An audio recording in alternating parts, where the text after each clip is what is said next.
आही माता के जिसने भी लगाए जयकारे, उसके जीवन के मिटे संकट सारे। कहा जाता है प्यारे दर्शकों, आही माता की उपासना करने मात्र से जीवन भर रक्षा होती रहती है। आइए प्यारे दर्शकों, आज इस वीडियो में हम बात करने वाले हैं आही अष्टमी व्रत कब रखा जाएगा, पूजा विधि क्या रहने वाली है, आहू अष्टमी के व्रत में क्या होता है, सब कुछ हम आपको इस वीडियो में बताने वाले हैं।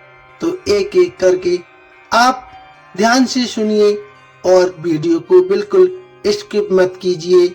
यदि आप हमारे चैनल पर नए हैं तो सब्सक्राइब अवश्य कर लीजिए, वीडियो को लाइक शेयर कीजिए, आपका बहुत धन्यवाद होगा।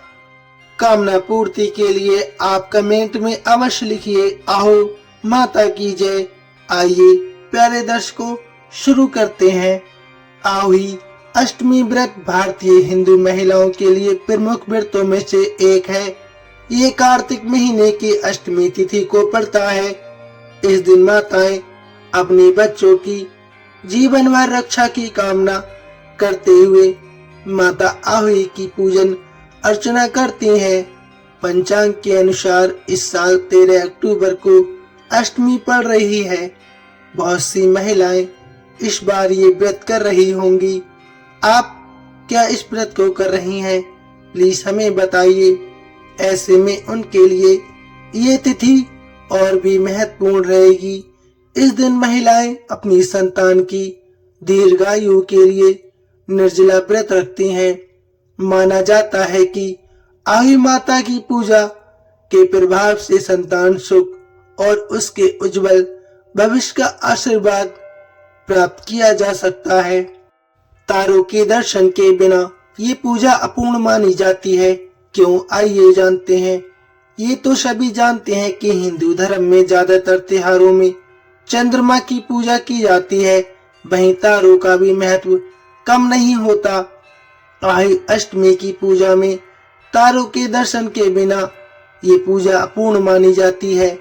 मान्यता है कि जब आसमान में तारे दिखाई देने लगते हैं तब उन्हें अर्घ्य दिया जाता है। फिर महिलाएं अपने व्रत का पारण करती हैं। विधिवत व्रत की पूजा और उसका पारण करने से आही माता प्रसन्न होती हैं और सभी प्रकार की आपकी मनोकामनाएं पूरी करती हैं। मान्यता है कि निसंतान महिलाओं द्वारा इस व्रत को करने से आही माता का आशीर्वाद अवश्य प्राप्त होता है और संतान सुख प्राप्त होता है। आइए अब जान लेते हैं आही अष्टमी 2025 में पूजा का शुभ मुहूर्त। आही अष्टमी सोमवार 13 अक्टूबर के दिन पूजा का शुभ समय शाम 5:53 से प्रारंभ होगा और शाम 7:08 तक बना रहेगा। इस प्रकार आही अष्टमी का व्रत रखने वाली माताओं के लिए पूजा की सबसे अच्छी अवधि 1 घंटे 15 मिनट तक रहेगी।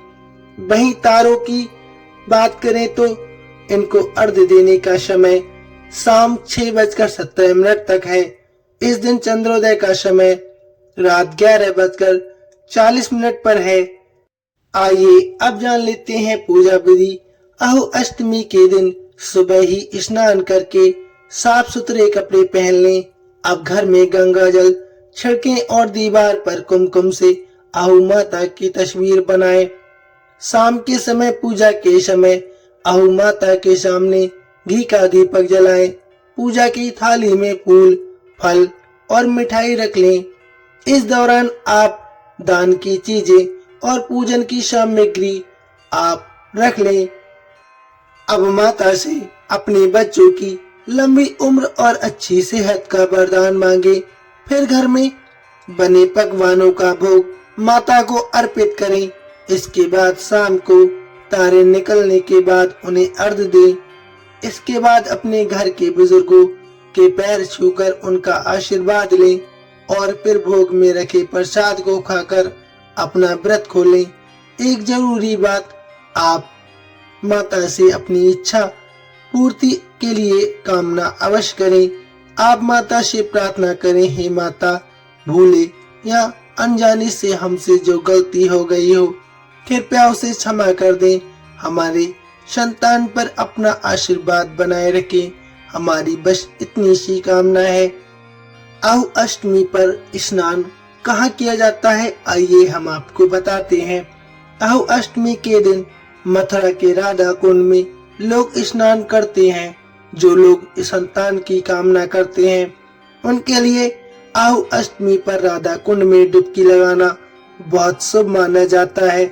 ऐसा कहा जाता है कि इस दिन यहाँ स्नान करने से संतान की प्राप्ति अवश्य होती है। हर साल लाखों लोग यहाँ आते हैं। आहू अष्टमी के दिन राधा कुंड में पैठे के फल को छोड़ते हैं। आधी रात को होने वाले स्नान के दौरान दंपत्ति लाल कपड़े में बांधकर फल छोड़ते हैं। सालों से लोग यहाँ डुबकी लगाते आए हैं और उनकी कामना पूर्ति होती आई है। तो आप यदि जा सकते हैं तो वहां पर जाकर स्नान अवश्य कीजिए, और नहीं जा सकते हैं तो मन में कामना कर आप आहू अष्टमी के दिन आहू माता का आशीर्वाद प्राप्त करने के लिए सच्चे मन और सच्ची निष्ठा के साथ माता की उपासना कर माता से अपनी कामना पूर्ति के लिए प्रार्थना कीजिए, जिससे आपकी और आपके परिवार की आयु में वृद्धि होगी। आपके घर सुख समृद्धि का आगमन होगा। प्यारे दर्शकों, जानकारी कैसी लगी प्लीज कमेंट में अवश्य बताइए, और कमेंट में लिखना मत भूलिए। आहू माता की जय। धन्यवाद प्यारे।